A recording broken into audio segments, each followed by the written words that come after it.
Kita lihat ya. Karena gini, kami dari sisi penggugat tidak membuat statement apapun gitu, maksudnya tidak mengeluarkan statement yang nggak bisa kalian pertanggungjawabkan. Untuk pihak tergugat kan teman-teman bisa lihat sendiri, akan dibeli rumah lah, nafkah aja di nego-nego sampai ke Medan gitu loh. Ya, ini kita langsung aja to the point gitu. Jadi tidak usah membuat statement yang di luar BMKG gitu aja.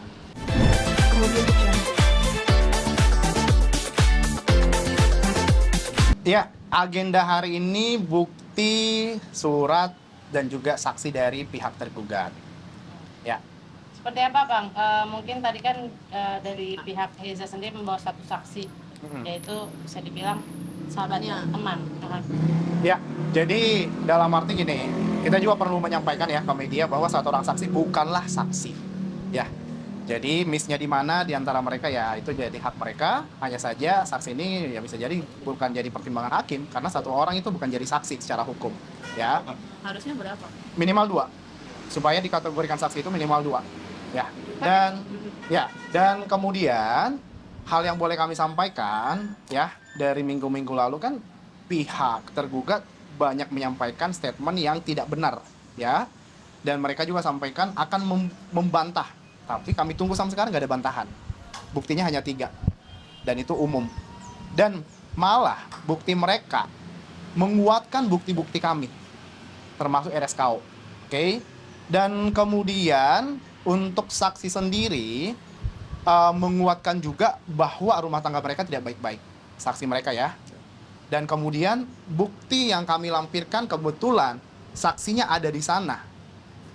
Yang awalnya dia bantah, akhirnya diakui. Ya. Dan yang ketiga, saksi juga menyampaikan bahwa memang sudah ada talak. Karena itu informasi langsung dari tergugat. Jadi memang bukti dan saksi yang udah kami sampaikan sebelumnya malah diperkuat oleh tergugat. Berarti Ya. sudah ada talak dari Eza sendiri kepada Eca.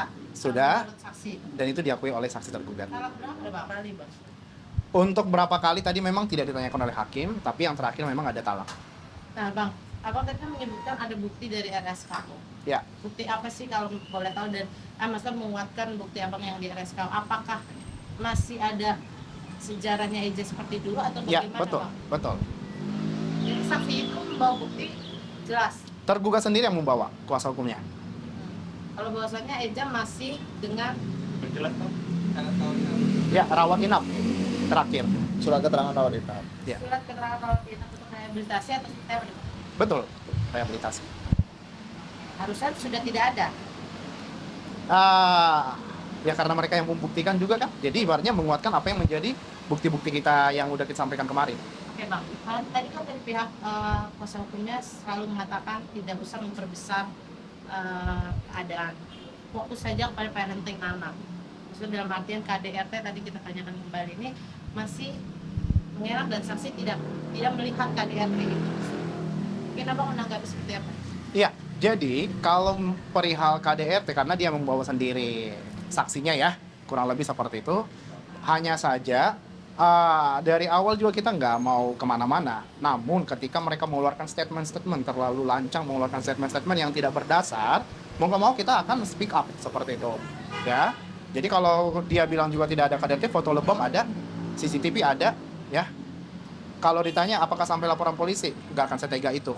Namun bukti-bukti itu udah kuat. Berarti ada semua bukti visum. Visum nggak sampai, karena kan kita nggak akan lapor polisi. Iya, maksudnya foto-foto lebam dan lain-lain itu ada? Ada. Kenapa Eca tidak memilih melakukan? Karena selama ini ya, klien kami itu menutupi semua hal seperti itu. Saking dia menutupi sampai akhirnya dia harus konseling ke psikolog gitu. Yang kedua, siapapun yang meminta klien kami untuk diinterview, dia nggak akan mau. Karena apa? Karena dia menjaga aib. Hanya saja karena statement-statement yang mereka terlalu berlebihan, mau nggak mau kami akan sampaikan gitu. Berarti ini keputusan akhirnya pihak Eca mengatakan semua kejadian atau kronologis. Ini masih sedikit ya yang kami sampaikan. Kronologis kurang lebihnya terjadi Ya. perceraian ini. Betul. Bang, benarnya terkait RSKO. Apakah mungkin Eza masih menggunakan obat-obatan terlarang atau seperti apa? Dan Eza mengetahui atau bagaimana, Bang? Ya, tim media sendiri aja yang bisa narik kesimpulan ya. Hanya saja yang mereka hadirkan tadi, buktinya itu di tahun 2025, sebelum gugatan cerai. Berarti perawat inap RSKO itu terjadi 2025? Ya. Sebelum perceraian ini? Betul.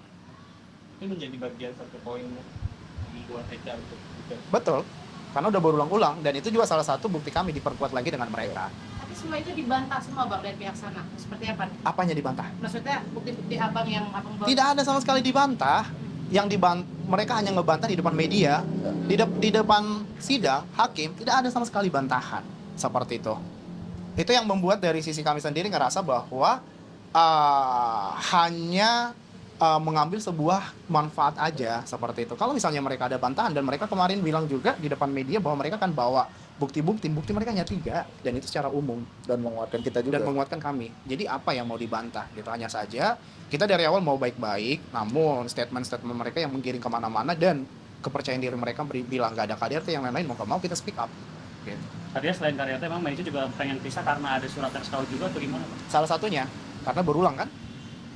kondisi Eca dan anak-anak ketika Eca rawat inap di RSK itu seperti apa gimana? Untuk lebih detailnya mungkin saya nggak bisa sampaikan teman-teman, hanya saja kenapa kami sampai menyampaikan ini karena mereka bawa bukti itu.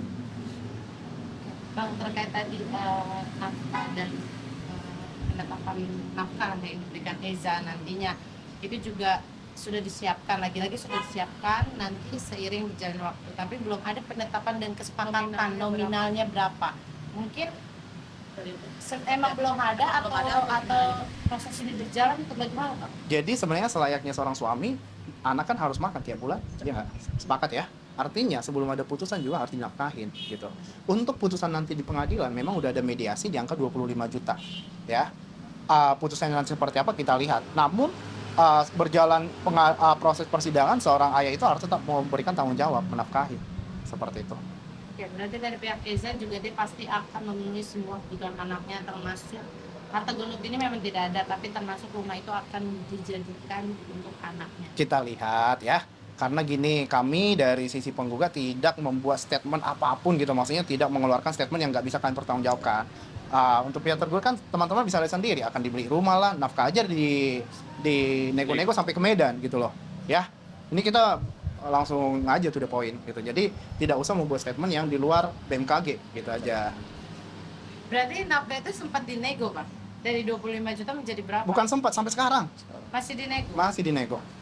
Dari berapa yang Eza inginkan? Iya, dari pada intinya di angka berapa? 17 ya? Mereka minta ya? 17,5. 17 gitu. Jadi perihal ke Medan pun ya dugaan kami tujuannya untuk itu. Tapi Eca sendiri tidak mau? Kalian kami tidak mau, tetap di angka 25. Karena itu juga maksudnya dengan 3 orang anak dan anak pertama kan ada kebutuhan khusus juga kan. Jadi itu udah include 25. 25 itu per anak atau Per tiga. Per tiga? 3 orang anak. Kenapa tidak Ya. mengiyakan adik itu bang dia untuk memperlancar proses Karena gini, kalau dibilang iya, karena kan dimediasi kan tanda tangan tergugat sama penggugat. Artinya mereka udah sepakat gitu. Nafkah itu di angka 25, ya kan? Namun apa menjadi pertimbangan mereka ke depannya itu kita nggak paham, hanya saja sampai sekarang masih nego. Berarti menegaskan ya Bang, kalau dalam perceraian ini ada unsur KDRT, ada unsur penggunaan obat-obat terlarang kembali, penggunaan kembali obat-obat terlarang juga yang dilakukan dari pihak Eza dan Eca mengetahui. Ya, teman-teman udah bisa narik kesimpulan aja ya, teman-teman. Berapa lama Pak itu rawat inapnya Bang di Apa? RSKU? Untuk detailnya saya nggak bisa sampaikan mas, teman-teman media saya nggak bisa sampaikan. Makanya yang tadi saya sampaikan karena mereka yang udah membuktikan dan sudah speak up juga di media, ya kita punya hak jawab. Saksi dari tergugat tadi bilang memang mengatakan ada cekcok di tahun ini, nah itu akhirnya mendukung teman kami dari Indonesia. Betul, mendukung kami bahwa memang rumah tangga mereka sudah tidak baik-baik. Ada talak juga ya Bang? Ada talak dan saksi juga mengkonfirmasi benar. Bisa rumah juga ya. Bisa rumah juga. Bang Eca pernah menyampaikan alasan Eca menggunakan alat-alat Ya namanya seorang istri pastilah nggak ada yang setuju ya ketika pasangannya itu bolak-balik menggunakan itu. Namun kan ada batas kesabaran. Dari sabar jadi sadar, ya toh? alasannya apa bang? Karena ya selama ini masih memberikan ruang gitu. Maaf, sabarnya udah panjang banget gitu. Ya mungkin di tahun 2025 sadar. Nah, alasan Eca menggunakan. Nah, kita nggak tahu. Eca pernah menanyakan Karena kan sebelum menikah juga udah posisi sama kan. Hanya saja komitmennya harus berubah. Ketika nggak mau berubah, apalagi. Agenda selanjutnya apa, Bang? Kesimpulan, 2 minggu lagi. Bang, hilang kesabaran artinya memang nggak cuma berulang sekali dong. Ya teman-teman media bisa ngambil kesimpulan ya. Mungkin ucapan tahun di bulan berapa juga kalau cekcok di Mei tadi 25. Sekitar September atau Agustus lah ya tahun ini terakhir.